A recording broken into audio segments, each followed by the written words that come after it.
ये लिखे हैं पॉइंट वगैरह एकल संविधान वगैरह, तो इसको डिटेल में देखो उसके बारे में डिटेल नहीं पूछेगा। हाँ ये नॉलेज में रखना है कि संविधान के व्यवस्था की ये रूप है ना। हाँ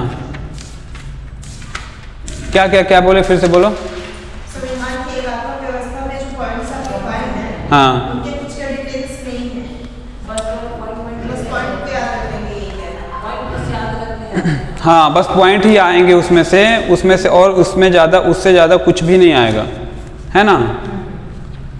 जैसे एकात्मक व्यवस्था जो है, अब जैसे सशक्त केंद्र है, एकात्मक व्यवस्था में देखोगे तो सशक्त केंद्र है, तो केंद्र सशक्त है, राज्यों का नाम भी बदल सकता है, राज्यों का क्षेत्रों का परिवर्तन भी कर सकता है। सशक्त केंद्र हो गया, किसी स्टेट में राष्ट्रपति शासन लगा सकता है 356 का यूज करके।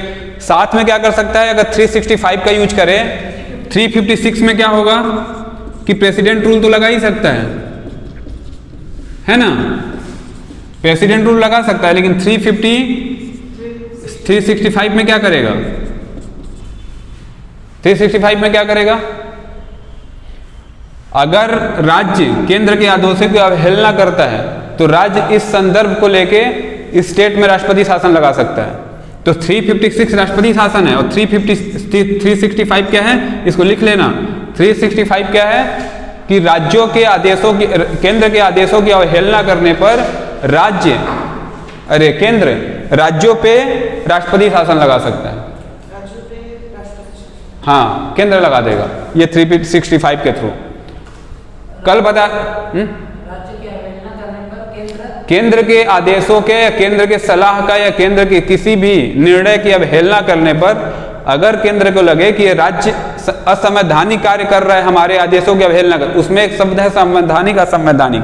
अगर केंद्र का नीतिगत निर्णय का विरोध कोई राज्य करेगा तो उस संदर्भ में राष्ट्रपति शासन तब लगेगा जब राष्ट्रपति को चाहेंगे। लेकिन इस संदर्भ में प्रशासनिक ढांचा अगर बिगाड़ने की कोशिश हुई, इसमें क्या होगा, प्रशासनिक ढांचा बिगड़ेगा।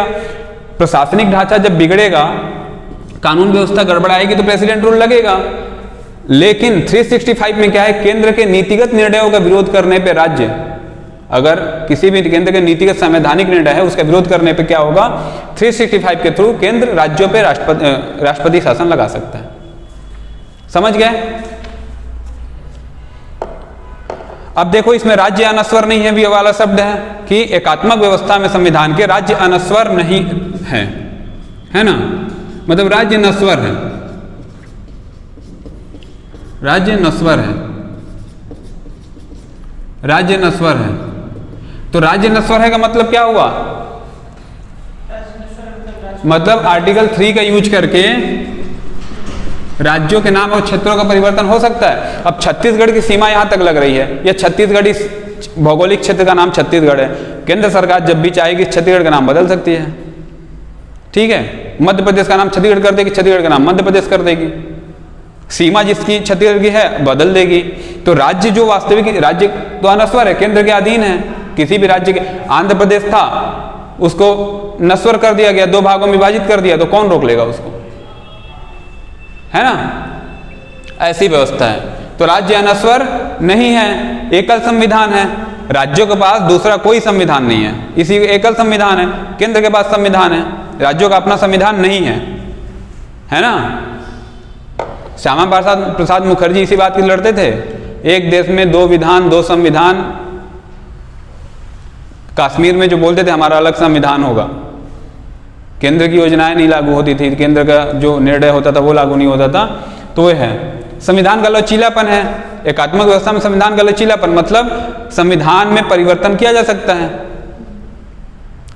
है ना। विशेष बहुमत संविधान जो भी होगा, कितने सारे अमेंडमेंट हुए हैं 100 के ऊपर, तो सब में लचीलापन है तभी तो परिवर्तन हुआ है। लचीलापन नहीं होता तो नहीं होता। जैसे बना था 26 नवंबर 1949 वैसा ही चलते रहता। ठीक है। राज्य प्रतिनिधित्व में क्या है, राज्यों के प्रतिनिधित्व में असमानता है। असमानता कैसे है, किसी स्टेट की जनसंख्या ज़्यादा है तो जनसंख्या के आधार पे संसदीय सीटों का बंटवारा होता है, या विधानसभा की सीटों का। क्षेत्रों के हिसाब से तो होता नहीं है कि एक विधायक को 5 किलोमीटर का एरिया मिले, सबको 5 किलोमीटर मिलेगा, नहीं। जनसंख्या के आधार पे कभी ये प्रश्न करे कि लोकसभा या राज्यसभा या विधानसभा के सदस्यों का जो चयन होता है, उनका जो सीटों का बंटवारा होता है, किस आधार पे होता है? जनसंख्या के आधार पे होता है ना।